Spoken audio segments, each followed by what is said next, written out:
Alrighty, let's get started. On today's episode, we're pitting the Punic class supercarrier from the Halo franchise against the Lucrehulk class battleship from Star Wars. With command ships as massive and lumbering as these, this fight will be more of an overarching strategy than about quick tactical decisions. So without further ado,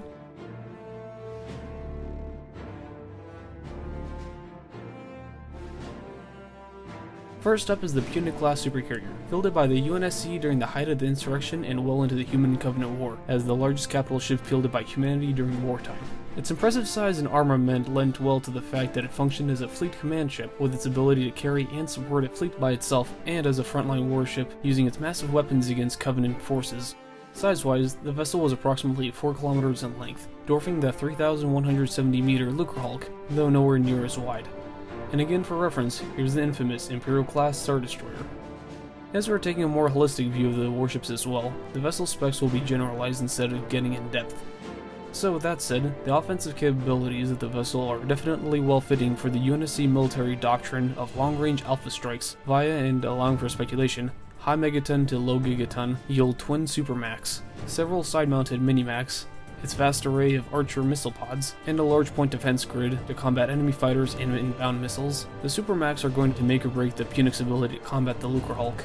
Defensively, the Punic lacks any form of shielding technology, much like the rest of the UNSC fleet at the time, so it had to rely on massive slabs of titanium armor instead. Conflicting sources go between a couple meters to a whopping 10 meters of the stuff armoring it, so to even out the playing field, we'll give the Punic the full 10 meters. Though not great against Covenant energy weapons, it was effective enough when applied in massive amounts to give the supercarrier a fighting chance.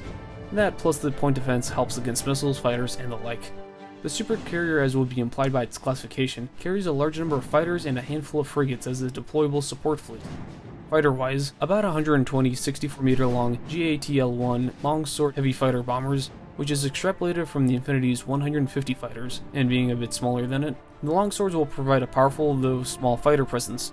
Backing up the fighters is a total of 4 535-meter Paris-class heavy frigates, which will provide capital ship-level firepower in a comparably maneuverable package, each fielding a small Mac, hundreds of Archer missiles, and several point defense guns. Together, this gives the Punic a powerful level of force projection that can maintain control of the battle space.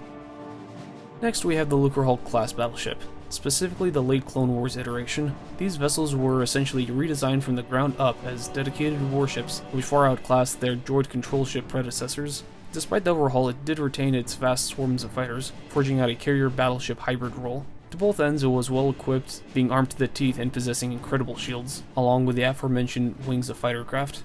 Being a fairly dedicated heavy battleship, it packed a total of 51 turbo laser batteries as its primary weapons, a whopping 520 assault laser cannons as secondary firepower, and a series of 185 point defense quad laser batteries for anti-fighter duty.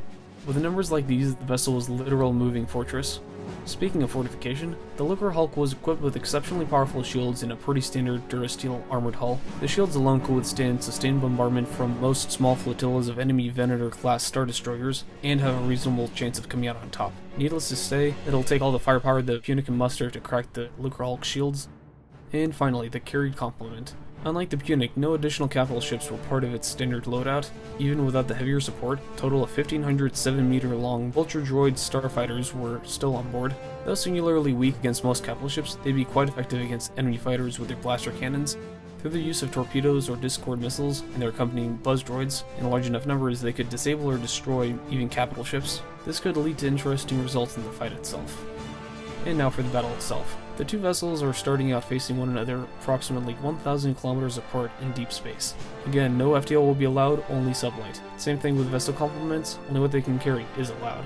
Immediately upon the start, the Punic would launch its entire frigate escort and begin long-range bombardment of the Lucrehulk using their combined max.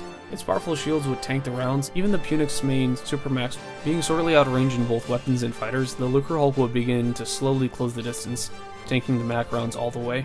The Punic could choose to turn around and move further out, but it would take a significant amount of time for a vessel of its size to pull it off, and all the while it's not facing the Lucrehulk, the main Max wouldn't be able to chip away at the shields, and would give it time to recharge and reinforce its shields thanks to the lessened firepower. This would force the mighty vessel to keep facing its enemy head-on. To keep the pressure on, a couple of massive volleys of missiles would augment the Mac barrage. A small percentage would be intercepted by the notoriously bad point defenses of the Lucrehulk, but the shields would tank them all the same. Once at the halfway point, the Lucrehulk would launch about 2/3 of its fighters, or about 1,000 starfighters directed at the nearest frigates, having its own shield straining with about half its integrity gone. The remaining 500 functioning as a reserve force. Seeing 1,000 starfighters begin to attack its frigate escort, the Punic would respond with its own longsword fighters and missile barrage to aid the overwhelmed escorts. In the ensuing Battle of the Swarms, the longswords would be fighting an uphill battle. Though a few hundred starfighters would be destroyed, the longswords would lose most if not all of their numbers, as a frigate or two would be whittled down and destroyed. Even with such massive losses, the reserve force of vultures would keep the offensive force supplied at full strength for a little while longer.